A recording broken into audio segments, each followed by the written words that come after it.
पढ़ने वाले हैं control of flow using loops. Last video में हमने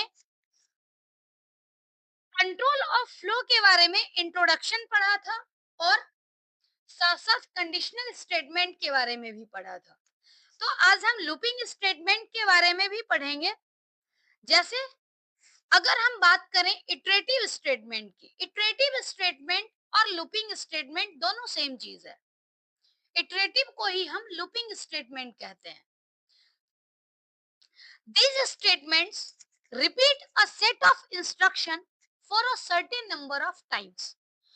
Iterative statement क्या करता है? किसी particular set of instruction को multiple times execute करता है। These statements are also called looping statements or loops. इसमें क्या होता है कि जैसे certain number of times जब कोई स्टेटमेंट एग्जीक्यूट करेगा तो उसके लिए हम कंडीशन देते हैं और जब तक कंडीशन ट्रू रहेगी तब तक लूप एग्जीक्यूट करता रहता है।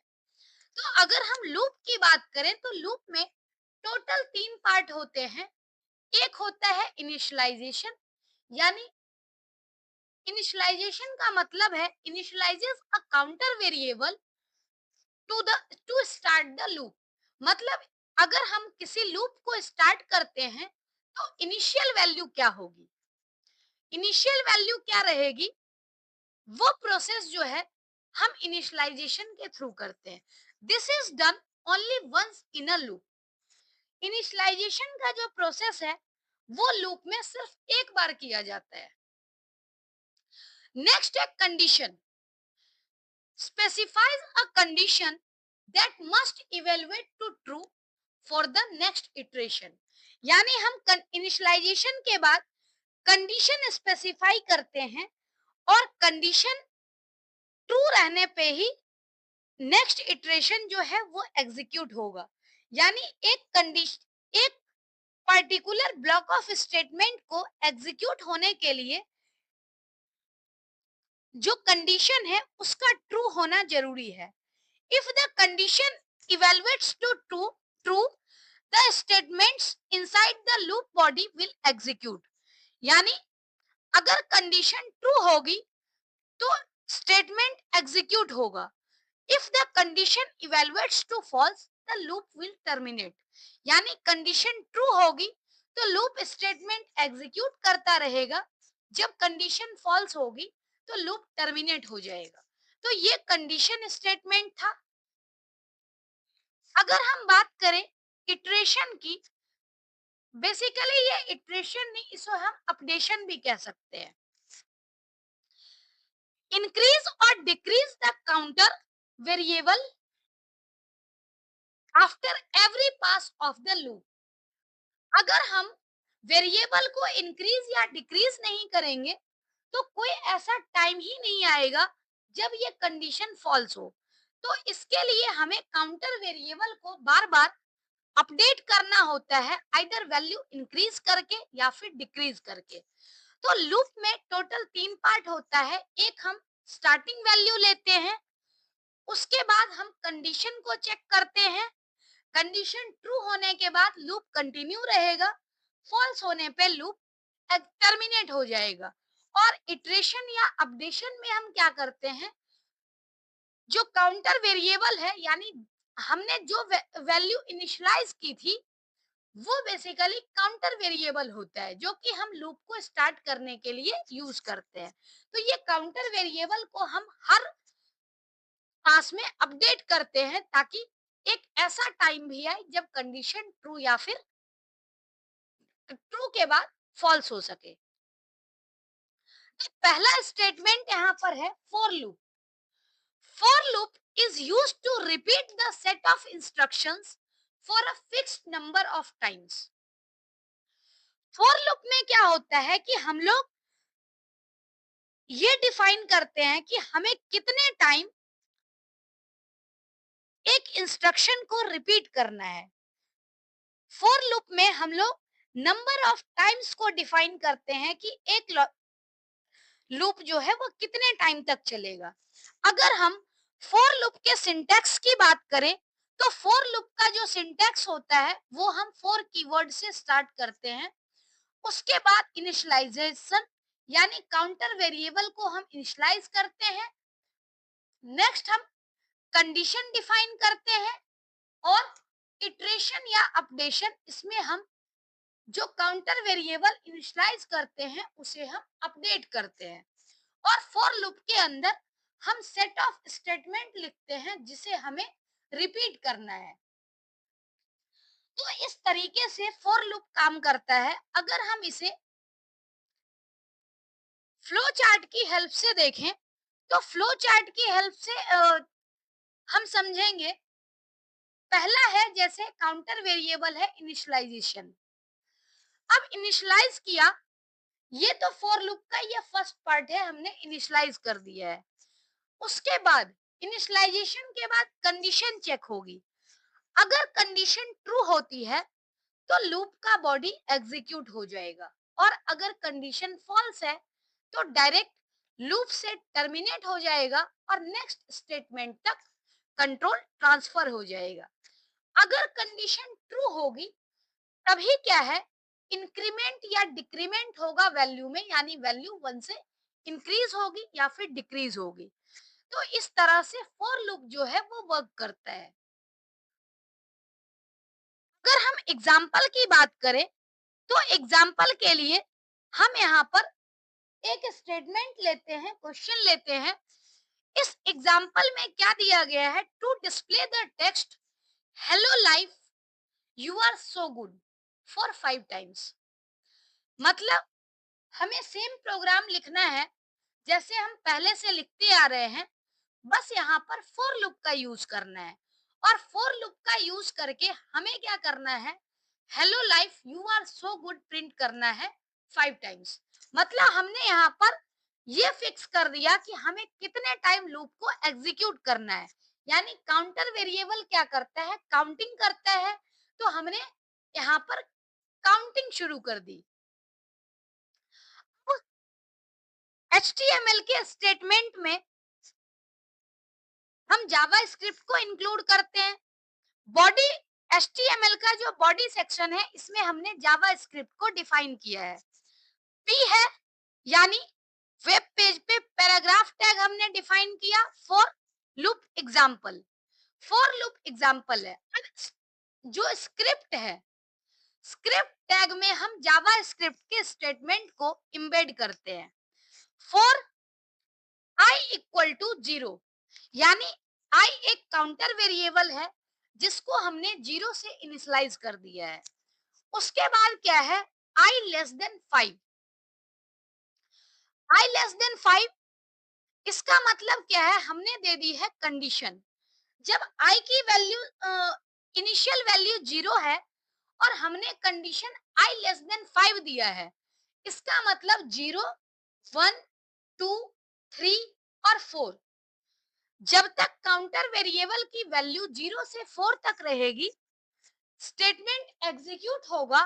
और काउंटर वेरिएबल की वैल्यू जैसे ही 4 से एक्सीड करेगी, 5 हो जाएगी, तो इस केस में लूप टर्मिनेट हो जाएगा। उसके बाद हम यहाँ पर क्या कर रहे हैं, आई प्लस प्लस, यानी हर एक इटरेशन के बाद हम आई की वैल्यू 1 से इंक्रीज कर रहे हैं। तो ये हमने फॉर लूप डिफाइन कर दिया। और फॉर लूप के अंदर जो है वो एक स्टेटमेंट लिखा हुआ है, document dot write hello life you are so good. यानी जो मैसेज हमें प्रिंट करना था उसे हमने एज इट इज लिख दिया, प्लस बी आर। यानी B R HTML element use करने से क्या होगा, HTML टैग जब हम बी आर यूज करते हैं तो इससे जो आउटपुट आएगी, नेक्स्ट आउटपुट, वो नेक्स्ट लाइन में आएगी। तो इस तरीके से हमने फॉर लूप को डिफाइन कर दिया। अब अगर हम इसका आउटपुट देखें तो फर्स्ट टाइम में आई की वैल्यू 0 होगी, कंडीशन चेक होगा 0 लेस देन 5, तो कंडीशन ट्रू है। यानी इस केस में 0 के लिए फर्स्ट लाइन एग्जीक्यूट हो गया। 0 की वैल्यू जो है, इनिशियल वैल्यू आई की वैल्यू 0 थी, वैल्यू हो जाएगा नेक्स्ट इटरेशन में 1। तो 1 के लिए फिर से कंडीशन चेक होगा, 1 लेस देन 5, कंडीशन ट्रू है, मतलब दूसरी जो है ये लाइन एग्जीक्यूट हो जाएगी फिर से।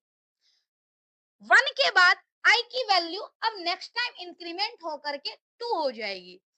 तो 2 के केस में हम क्या करेंगे, फिर से कंडीशन चेक करेंगे, 2 less then 5, yes condition true, मतलब 2 के लिए भी लाइन एग्जीक्यूट हो जाएगी।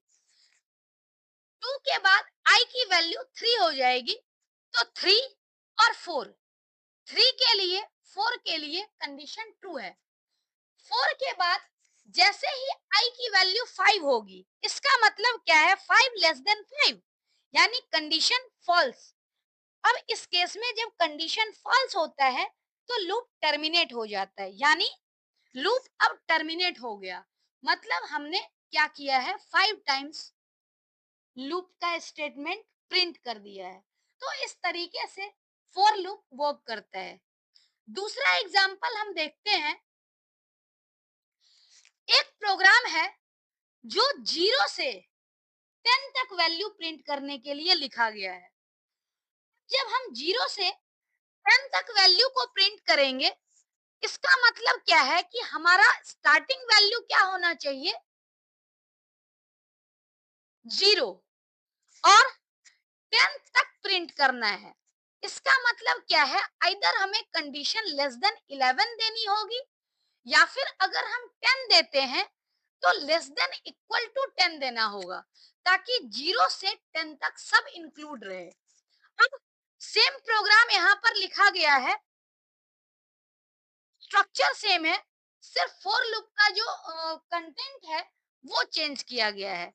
जैसे HTML के प्रोग्राम के अंदर बॉडी टैग में डिफाइन किया गया है फॉर लूप को, स्क्रिप्ट टैग में p यानी फॉर लूप एग्जांपल 2, ये एज इट इज प्रिंट हो गया। स्क्रिप्ट टैग के अंदर हमने फॉर लूप को डिफाइन किया है, यानी ये जावा स्क्रिप्ट का स्टेटमेंट है। अब आई की वैल्यू हमने 0 से इनिशियलाइज कर दी, कंडीशन दे दिया आई लेस देन इक्वल टू 10। इसका मतलब क्या है, आई की वैल्यू 0 से स्टार्ट होगी और इक्वल टू 10 तक वैलिड रहेगा। जैसे ही 10 की आई की वैल्यू 11 हो जाएगी तो लूप टर्मिनेट हो जाएगा।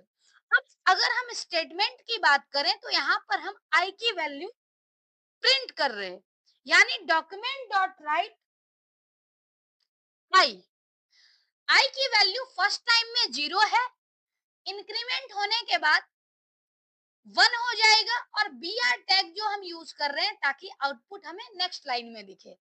तो ये प्रोसेस कंटिन्यू चलता रहेगा 0 से लेकर के 10 तक। 10 के बाद जैसे ही 10 की वैल्यू 1 से इंक्रीज होती है, यानी 11, तो 11 लेस देन इक्वल टू 10, इसका मतलब क्या है, ये कंडीशन फॉल्स है। 10 के केस में तो ये था, लेस देन वाला कंडीशन फॉल्स था, लेकिन इक्वल टू तो था। इसका मतलब क्या है कि condition 10 less than equal to 10 वाला तक कंडीशन ट्रू था।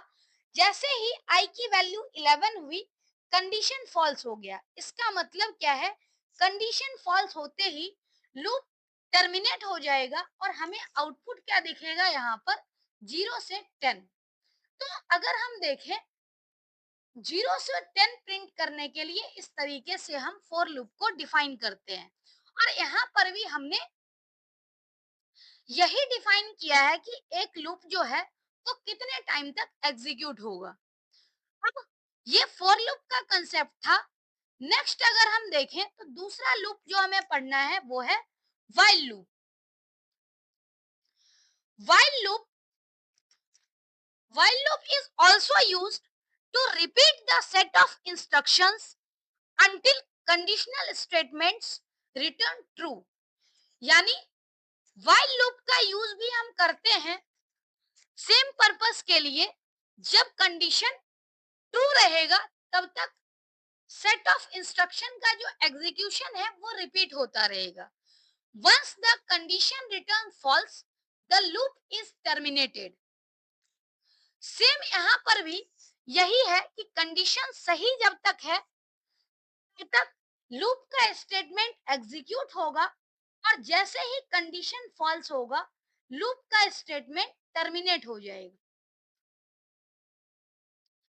अगर हम बात करें व्हाइल लूप की, तो व्हाइल लूप हम क्यों यूज करते हैं? जैसे कई बार क्या होता है, फॉर लूप में तो हमें पता है कि नंबर ऑफ इटरेशंस जो होते हैं वो फिक्स्ड होते हैं। हमें ये नहीं पता कि कंडीशन कितने टाइम बाद होगा, मतलब हमें क्या करना है, सिर्फ नंबर ऑफ टाइम्स डिफाइन करना होता है फॉर लूप में। हम कंडीशन डिफाइन नहीं करते, नंबर ऑफ टाइम्स डिफाइन करते हैं, क्योंकि उसमें काउंटर वेरिएबल होता है। लेकिन व्हाइल लूप में क्या है, हमें ये नहीं पता होता है कि एक जो लूप है वो कितने टाइम तक एग्जीक्यूट होगा। Rather than number of times की जगह हम इसमें कंडीशन डिफाइन करते हैं। तो कंडीशन के केस में क्या होता है कि जब तक कंडीशन ट्रू होगा तब तक लूप एग्जीक्यूट होता रहेगा, कंडीशन फॉल्स होते ही टर्मिनेट हो जाएगा। फॉर लूप और व्हाइल लूप में बेसिक डिफरेंस ही यही है कि फॉर लूप में हमें पता होता है कि जो लूप है वो कितनी बार एग्जीक्यूट करेगा, और व्हाइल लूप में हम कंडीशन देते हैं, नंबर ऑफ टाइम्स पता नहीं होता। यहाँ पर भी लिखा गया है why for loops. For loop हम क्यों यूज करते हैं? In advance programming while loops are used when we may not have fixed number of iterations। मतलब जब हमें ये नहीं पता हो कि फिक्स नंबर ऑफ इटरेशंस क्या है, तो उस केस में हम while लूप का यूज करते हैं। For example, in a video game we want to we want the user click a certain key to end the game.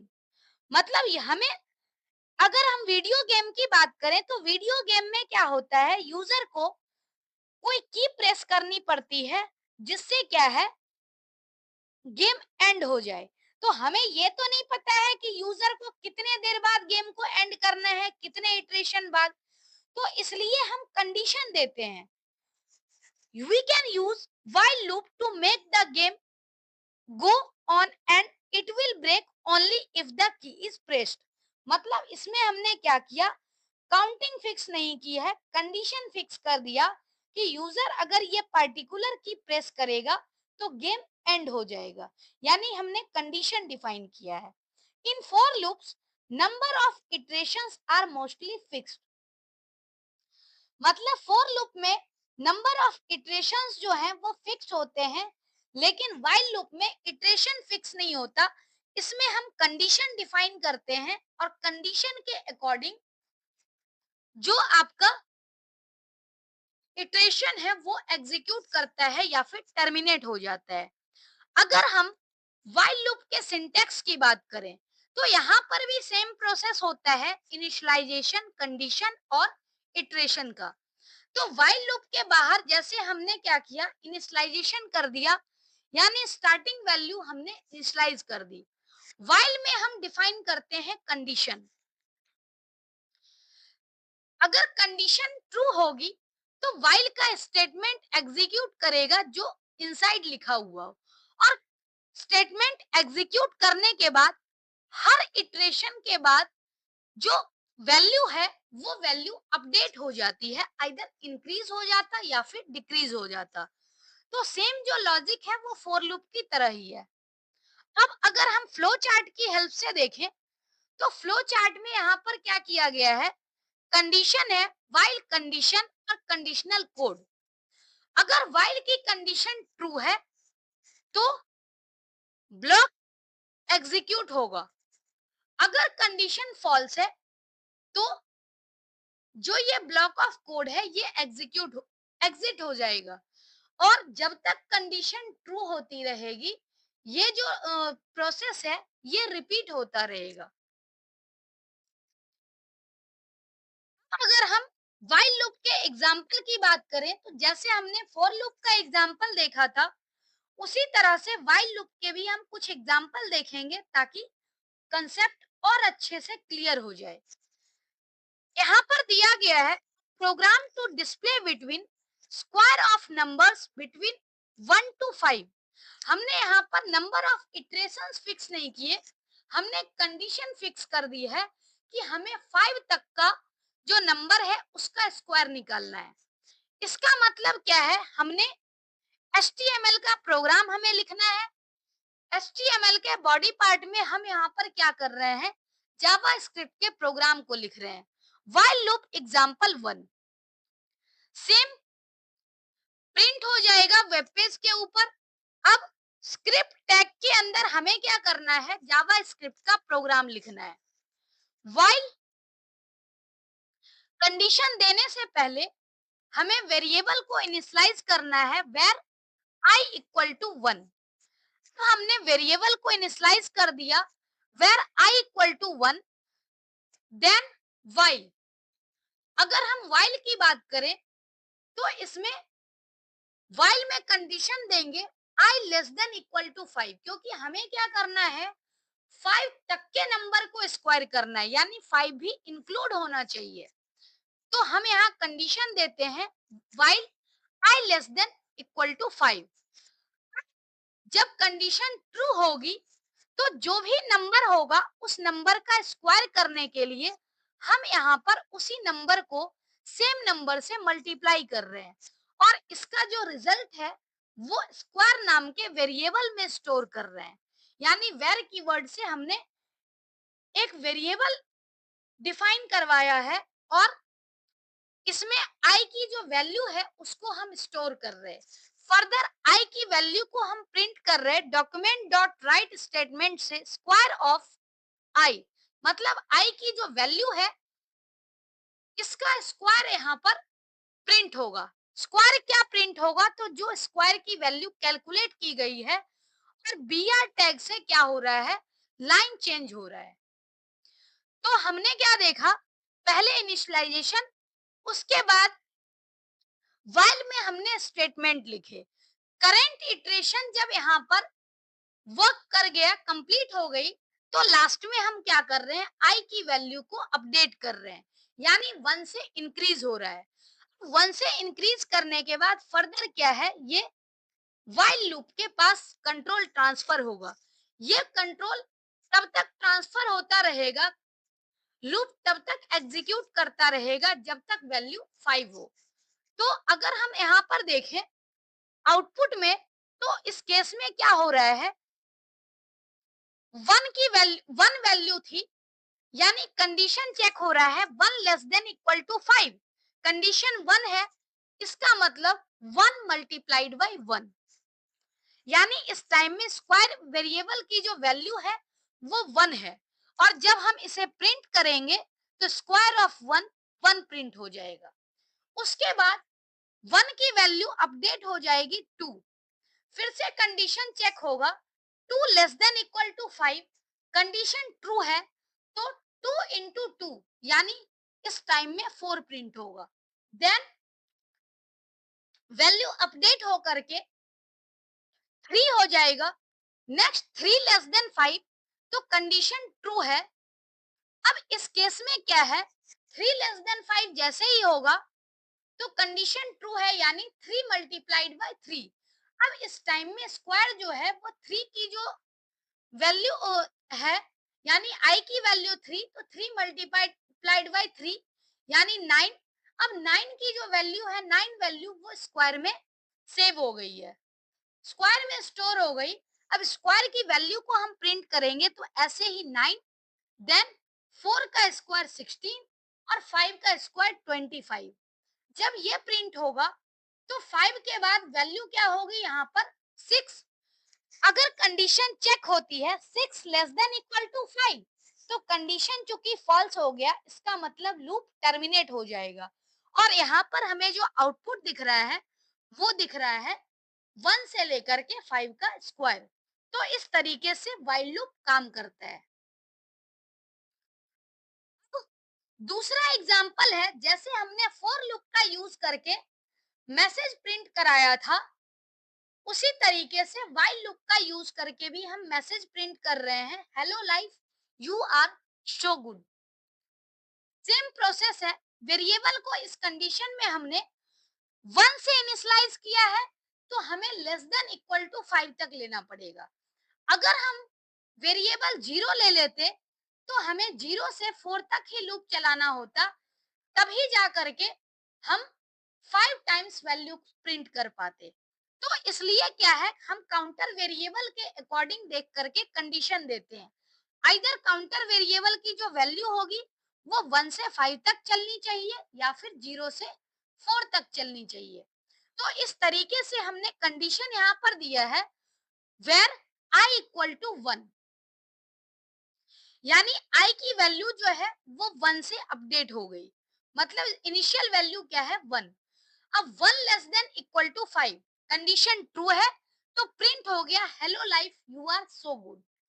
इसी तरह से प्रिंट होने के बाद आई की वैल्यू अब हो जाएगी 1 के बाद 2, यानी 2 less than equal to 5, condition true है तो फिर से प्रिंट हो जाएगी। ये कंडीशन तब तक चलता रहेगा जब तक जैसे 5 लेस देन इक्वल टू 5, तो यहाँ प्रिंट हो जाएगा। जब लास्ट स्टेटमेंट एग्जीक्यूट होगा तो इस केस में क्या होता है, फिर से वैल्यू अपडेट होती है और वैल्यू इस टाइम आई की वैल्यू 6 हो जाएगी। तो कंडीशन चेक होगा आई लेस देन इक्वल टू 5 का 6 लेस देन इक्वल टू 5। तो इसका मतलब क्या है, जो 6 है वो लेस देन 5 नहीं है, इसका मतलब कंडीशन फॉल्स हो गया और लूप टर्मिनेट हो गया। तो इस तरीके से हम व्हाइल लूप को पढ़ सकते हैं। अब नेक्स्ट यहाँ पर है use of break and continue statements in loop. चूंकि हम लोग लूपिंग का कंसेप्ट पढ़ रहे हैं तो लूपिंग में क्या होता है, अगर कंडीशन के आधार पर लूप एग्जीक्यूट होता है तो हम उसे ब्रेक नहीं कर सकते। लेकिन कई बार ऐसा भी होता है कि कंडीशन ट्रू भी है तब भी हमें लूप को टर्मिनेट करना होता है, चाहे परमानेंटली टर्मिनेट करना हो या फिर टेम्पोरली उसको ब्रेक लगाना हो। तो उसके लिए हमारे पास दो स्टेटमेंट है, use of break and continue statements and loop, इसके लिए ही हम पढ़ेंगे। ब्रेक में क्या होता है, लूप जो है वो अनकंडीशनल तरीके से परमानेंटली टर्मिनेट हो जाता है। लेकिन अगर हम कंटिन्यू स्टेटमेंट का यूज करें तो जो करंट इटरेशन है सिर्फ वही पॉज होता है, उसके बाद नेक्स्ट इटरेशन चलता रहता है। तो इसके बारे में हम डिटेल में पढ़ेंगे क्योंकि ये लूप के साथ हम यूज करते हैं। पहला है break statement. Break statement can be used within a loop to stop execution based on a condition being true. मतलब जब कंडीशन ट्रू होती है तो जो आपका लूपिंग स्टेटमेंट है वो वर्क करते रहता है। लेकिन अगर हमें कंडीशन सही होते हुए भी स्टॉप करना है तो उसके लिए हम क्या करते हैं, ब्रेक स्टेटमेंट का एग्जीक्यूट करते हैं। Since the loop is stop the statements after the loop will follow. मतलब लूप स्टॉप हो जाएगा तो लूप के बाहर का जो स्टेटमेंट है वो एग्जीक्यूट होगा। हम इसको एग्जाम्पल की हेल्प से देखते हैं। प्रोग्राम हमारा सेम है जो हमने पहले भी पढ़ा है, सिर्फ यहाँ पर क्या है, हमने एक कंडीशन दे दी है। जैसे अगर हम एग्जाम्पल की बात करें तो एग्जाम्पल में यहाँ पर दिया गया है स्क्रिप्ट टैग के अंदर सर्टेन स्टेटमेंट, और ये जावा स्क्रिप्ट का स्टेटमेंट है। Where text for where i equal to 0। मैंने मतलब क्या है कि हमने वेरिएबल की वैल्यू 0 से इनिशियलाइज कर दी है और आई लेस देन 10, आई की जो कंडीशन है वो हमने दे दी लेस देन 10 और वैल्यू अपडेट कर रहे हैं आई प्लस प्लस। तो ये फॉर लूप है। नॉर्मल कंडीशन में क्या होता, अगर हम ब्रेक स्टेटमेंट ये स्टेटमेंट नहीं लिखते तो सिंपली क्या होता, जो नंबर है वो बार बार प्रिंट होता रहता, मतलब 0 से लेकर के 9 तक वैल्यू प्रिंट हो जाती। लेकिन हमने क्या किया है, फॉर लूप के अंदर कंडीशन लगा दी कि अगर आई की वैल्यू 3 हो जाए, तो इस केस में क्या होगा, ब्रेक स्टेटमेंट एग्जीक्यूट करना चाहिए। तो यहाँ पर हमने टेक्स्ट क्यों लिखा है और 3 टाइम्स इक्वल टू क्यों लिखा है, इसका थोड़ा रीजन समझ लेते हैं। जैसे जो HTML डॉम है वो स्ट्रिंग के फॉर्म में वैल्यू रिटर्न करता है, इसलिए हमें क्या करना होगा, इसे आईडी के फॉर्म में जैसे रिटर्न होता है वैल्यू, तो इसका डेटा टाइप टेक्स्ट है। अगर हम वैल्यू को रिटर्न कर रहे हैं, वैल्यू एंटर कर रहे हैं, तो इस केस में क्या है, स्ट्रिंग के फॉर्म में ही वैल्यू एंटर होगी, क्योंकि हमने क्या किया है, टेक्स्ट को स्ट्रिंग के फॉर्म में डिफाइन कर दिया है। यानी जब हम यूजर से इनपुट लेंगे तो टेक्स्ट के फॉर्म में ही आएगा, और हमने वेरिएबल जो टेक्स्ट है उसको भी टेक्स्ट डिफाइन कर दिया है। अब यहाँ पर 3 टाइम्स इक्वल टू साइन का मतलब है कि वैल्यू इक्वल होने के साथ साथ डेटा टाइप भी जो है वो भी इक्वल होना चाहिए। जैसे कंडीशन हमने यहाँ पर क्या कर दिया है, ये टेक्स्ट में जैसे हम एंट्री कर रहे हैं, तो एंट्री करने के बाद ये कन्वर्ट हो रहा है किसमें, तो स्ट्रिंग में। If i triple equal to 3, मतलब आई की वैल्यू जब 3 हो जाए तो क्या होना चाहिए, लूप टर्मिनेट होना चाहिए, ब्रेक स्टेटमेंट एग्जीक्यूट होना चाहिए। तो सिंपल जैसे एग्जीक्यूशन था वो ये था, the number is zero, the number is zero. उसके बाद जब वैल्यू 1 हो गई तो 1 एग्जीक्यूट हो रहा है क्योंकि कंडीशन ट्रू है। देन 2 एग्जीक्यूट हो रही है। और इफ ब्लॉक एग्जीक्यूट क्यों नहीं कर रहा है, क्योंकि कंडीशन तो ट्रू हो ही नहीं रही है। मतलब हर बार कंडीशन मैच किया जा रहा है, क्योंकि 0 3 के बराबर नहीं है, तो ये वाला कंडीशन इफ वाला एग्जीक्यूट नहीं किया, तो सिंपली नंबर प्रिंट हो गया। उसके बाद जब आई की वैल्यू 1 हो गई, तो 1 भी 3 के बराबर नहीं है, मतलब इफ स्टेटमेंट जो है वो एग्जीक्यूट नहीं किया, और ये भी स्टेटमेंट प्रिंट हो गया। ऐसे ही 2 भी प्रिंट हो गया। जब हम 3 लेंगे तो 3 के केस में क्या हो रहा है, 3 चूंकि 3 के बराबर है, इसका मतलब क्या है, ये स्टेटमेंट जो है अब इस टाइम पर ये वाला स्टेटमेंट एग्जीक्यूट होगा, और एग्जीक्यूट होते ही ब्रेक स्टेटमेंट का भी एग्जीक्यूशन होगा। फिर ब्रेक स्टेटमेंट का एग्जीक्यूशन होते ही लूप टर्मिनेट हो जाएगा। The loop stops as soon as i becomes equal to 3। मतलब अगर कंडीशन सही हो रही है, जब ब्रेक स्टेटमेंट एग्जीक्यूट हो गया तो लूप टर्मिनेट हो गया है। तो ये था ब्रेक स्टेटमेंट का कंसेप्ट। जब हमें लूप को परमानेंटली ब्रेक करना है, तो हम इसके लिए क्या करते हैं, ब्रेक स्टेटमेंट को यूज करते हैं। इसमें चाहे कितना भी हमारा फोर का कंडीशन सही है, लेकिन ब्रेक एग्जीक्यूट हो गया है, तो आगे जो कंट्रोल है वो फोर लूप के बाहर चला गया है, तो इस केस में अब फोर लूप एग्जीक्यूट करेगा ही नहीं। नेक्स्ट है, the continue statement is used with a loop to ignore execution when a condition is true. This statement will not stop the execution of the rest of loop. मतलब जब current iteration, जब condition true होगी, सिर्फ वही statement skip होगा, otherwise क्या है, बाकी सारे स्टेटमेंट जो हैं वो बाद के भी स्टेटमेंट एग्जीक्यूट होंगे। प्रोग्राम बिल्कुल सेम है, सिर्फ यहाँ पर हमने क्या कर दिया है, ब्रेक की जगह कंटिन्यू लिख दिया है।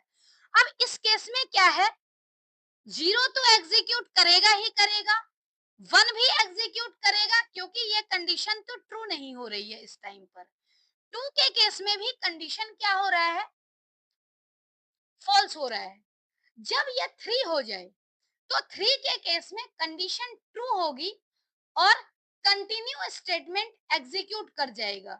जब कंटिन्यू स्टेटमेंट एग्जीक्यूट करेगा, इसका मतलब क्या है, जो ये इटरेशन है, ये इटरेशन स्किप हो जाएगा, मतलब लूप 3 को स्किप कर देगा। फिर फर्दर क्या है, दोबारा से कंट्रोल 4 लूप के पास ट्रांसफर हो जाएगा और अगला इटरेशन यहाँ पर चेक होना स्टार्ट हो जाएगा। और ये कब तक चलता रहेगा, तो चूंकि आई की कंडीशन लेस देन 10 तक है, तो फिर से ये कंटिन्यू 4 से 9 तक चलता रहेगा। तो यही फर्क है ब्रेक और कंटिन्यू में।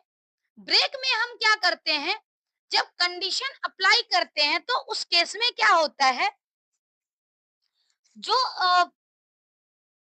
लूप का स्टेटमेंट है वो टर्मिनेट हो जाता है। लेकिन कंटिन्यू स्टेटमेंट क्या है, करंट जहां पर कंडीशन ट्रू होती है सिर्फ वही स्टेटमेंट स्किप होता है, उसके बाद के सारे ही स्टेटमेंट जो हैं वो जैसे नॉर्मल लूप का वर्क करता है उसी तरह से वर्क करेगा।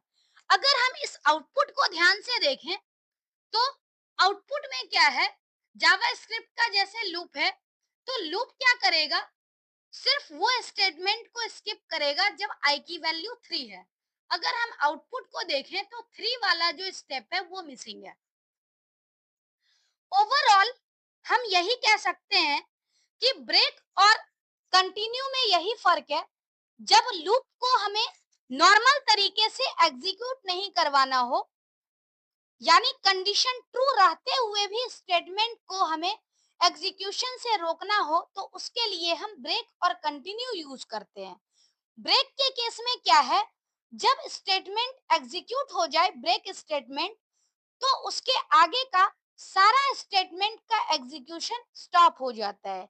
लेकिन कंटिन्यू के केस में क्या होता है, जहां पर सिर्फ कंडीशन ट्रू होती है वो स्टेटमेंट